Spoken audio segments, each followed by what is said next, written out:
పక్కన ఉంటాడు ఒకటి చేయండి సైడ్.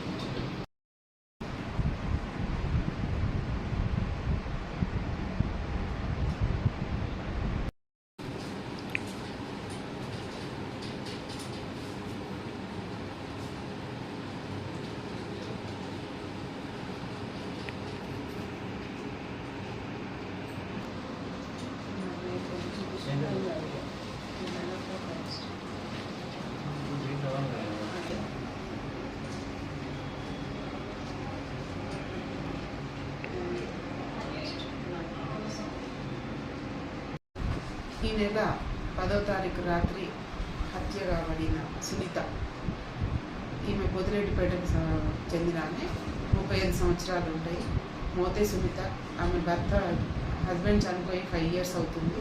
2 అమ్మాయిలు ఉంటారు. ఒక పెద్ద పాప 13 years, చిన్న పాప 9 years ఉంటుంది. పెద్ద పాప 8th class, చిన్న పాప 5th class. 2 డిఫరెంట్ గవర్నమెంట్ హాస్టల్స్లో చదువుతారు. ఆ పిల్లలతో యుక్తంగా ఆమె పొదిరెడ్డిపేట సొంత గ్రామం అయినప్పటికీ కూడా భర్త చనిపోయిన తర్వాత హుజూరాబాద్లో వచ్చి ఉంటూ మనకేమో కిరణ్ అనే వ్యక్తితోటి సహజీవనం సాగిస్తుంది లాస్ట్ 5 years నుంచి. ఈ పిల్లలకు కూడా చాలా ఇబ్బంది పడుతున్నాడని చెప్పి కావాలని ఆ అమ్మాయి తీసుకెళ్ళి లాస్ట్ ఇయర్ ఇద్దరిని హాస్టల్లో వేయడం జరిగింది. ఇతను ఆమె మీద ఇద్దరు కూడా సహజీవనం సాగిస్తున్న క్రమంలో ప్రతిరోజు కూడా అతనికి గొడవలు అయ్యాయి.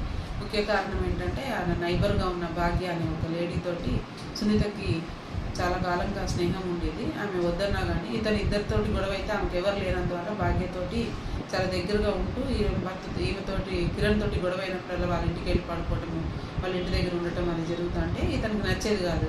బికాజ్ భాగ్య అనే లేడీ కొంత బయట తిరుగుతుంది, వ్యభిచారం చేస్తుందేమో అనేది ఇతనికి అనుమానం ఉండే. ఆమె చేస్తూ భార్యను కూడా చేపిస్తుందేమో అని ఇతను ఎవరైతే సహాయం చేస్తున్న సునీతతో కూడా వ్యభిచారం చేపిస్తుందేమో అనే భయంతో గొడవలు అవుతూ ఉండేది. ఆ రకంగా ఇతను బాగా తాగుడుకు అలవాటు పడ్డాడు. ఈ అలవాటు పడిన క్రమంలో కూడా ఆ పిల్లల్ని కూడా తీసుకురమ్మని ఆల్కహాలిక్ బయట తీసుకురాకపోతే భార్య ఆమెని పిల్లల్ని కూడా కొట్టేది. ఆ క్రమంలో ఇతను ఆమె అట్లాగే భాగ్య ఎంత వద్దన్నా భాగ్య ఇంటికి వెళ్ళటము, భాగ్య వాళ్ళ తమ్ముడికి కొడుకు కూడా ఒక 10,000 రూపాయలు ఆ నగదు అప్పుగా ఇచ్చింది. ఎక్కడి నుంచి వచ్చిన ఈ పైసలు అని అంటే భాగ్య ఒక పెద్ద పాప మీద పాక్సో కేసు అయ్యింది నేను ఇన్స్పెక్టర్గా ఉన్నప్పుడు. ఆ కేసులో కన్విక్షన్ వచ్చినప్పుడు 1,40,000 దాకా గవర్నమెంట్ కంపెన్సేషన్ వచ్చింది. ఆ డబ్బులు కూడా వీళ్ళు తీసుకొని వాడుకోవడం జరిగింది. ఆ డబ్బుల్లో 10,000 ఆయనకి ఇచ్చాడు, మిగతా పైసలు కూడా ఇతను బైక్ కొనుక్కోవడము, అతను జలసాలకు వాడుకోవడం జరిగింది. ఆ విషయంలో కూడా వీళ్ళకి గొడవలు అయినాయి అని, ఆ గొడవలు అవుతుంటే డబ్బు విషయంలో కూడా గొడవలు అవుతుంటే ఆమె ఎదురు తిరుగుతుంటే ఇక లాభం లేదు, నన్ను అన్యవసరంగా నా మాట వినటం లేదనే ఉద్దేశంతో ఆమెను చంపాలని ప్లాన్ చేసుకొని 10వ తారీఖు రోజు ఆమెకి ఇద్దరు కూడా ఆల్కహాల్ తీసుకున్నారు.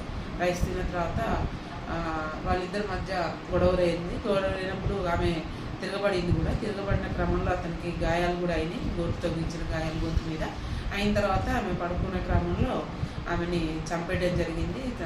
గొంతుకి ఉరిపెట్టడం జరిగింది. అట్లాగే కాలుతో తొక్కి, ఆమె చాలా లీన్గా ఉంటుంది, ఎందుకన్నా మంచిది చనిపోయిందో లేదో అని చెప్పేసి ఆమెని గొంతు మీద కాలేసి తొక్కి చంపిన తర్వాత డిసైడ్ చేసుకున్న తర్వాత ఈమెకి భాగ్యం మీద కొంచెం కోపం ఉంది కాబట్టి ఇక భాగ్య వాళ్ళ ఇంట్లో ఉన్న వెల్లో వేసినట్టయితే ఈమె మీద అభియోగం పోతుంది అనే ఒక ప్లాన్ ప్రకారంగా అతను ఏం చేశాడంటే ఆ అమ్మాయిని న్యూడ్ చేసి, హాఫ్ న్యూడ్ పైన చుడిదార్ నుంచి కింద బట్టలు తీసుకెళ్ళి ఆమె యొక్క భాగ్య వాళ్ళ ఇంట్లో ఉన్న వెల్లో ఆమెను పడేయడం జరిగింది. ఆ తర్వాత ఆమె వేసుకున్న దుస్తులు కూడా అక్కడ పడేయడం జరిగింది.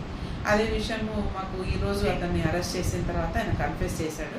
ఈరోజు ఉదయం 9 గంటల ప్రాంతంలో అతను మేము పట్టుకోవడం జరిగింది. సమాచారం మేరకు అతని పై విషయాన్ని అంతా కన్ఫెస్ చేసిన తర్వాత వాళ్ళ ఇంటికి వెళ్ళి రీకన్స్ట్రక్షన్ ఆఫ్ సీన్ చేసుకొని, సీన్లో వీళ్ళిద్దరికి జరిగిన గొడవల్లో సునీత యొక్క పుస్తెలు, తర్వాత ఒక పట్టగొలుసు అన్నీ అక్కడ పడిపోవడం జరిగింది. దాంట్లో ఉన్న పుస్తల తాడులో వేసుకున్న గుండ్లు అన్నీ కూడా అక్కడ గాజులు పగిలిపోవడం జరిగింది. అదంతా వీడియోగ్రాఫ్ చేసుకొని అక్కడి నుంచి కలెక్ట్ చేసుకున్న తర్వాత ఇతను ఆమె ఎవరైతే మృతురాలు ఉందో మృతురాలు బట్టలు ఎక్కడ పడేసిందో అది కూడా చూపించడం జరిగింది. ఆ బట్టల్ని వీటిని కూడా మేము పంచుల సమక్షంలో రికవరీ చేసుకోవడం జరిగింది. Thank you. ఈరోజు అతన్ని అదుపులో తీసుకొని పంచనామా అంతా కూడా మా ఆఫీషియల్ వర్క్ అంతా అయిపోయిన తర్వాత అతన్ని జ్యుడిషియల్ రిమాండ్ కూడా పంపడం జరుగుతుంది. ఈ కేసు అయినా వితిన్ 48 అవర్స్లో చంపేసిన తర్వాత అతను ఊర్లో నుంచి పారిపోవడం జరిగింది. ఈరోజు అతను ఊర్లోకి వచ్చినట్టు తెలియగానే పోలీసులు ఇతని మీద సమాచారం మేరకు మా యొక్క టీంని ఫామ్ చేయడం జరిగింది. మా సిఐ గారి ఆధ్వర్యంలో SI Ravi, Srinivasarao and head constable Mohan, Mahender, Avinash, Sridhar and Anil, ఈ టీం అంతా కూడా హార్డ్ వర్క్ చేసి ఇతన్ని 38 అవర్స్లో అతన్ని పట్టుకోవడం జరిగింది. వీళ్ళందరినీ కూడా నేను అభినందన తెలుపుతున్నాను. Thank you.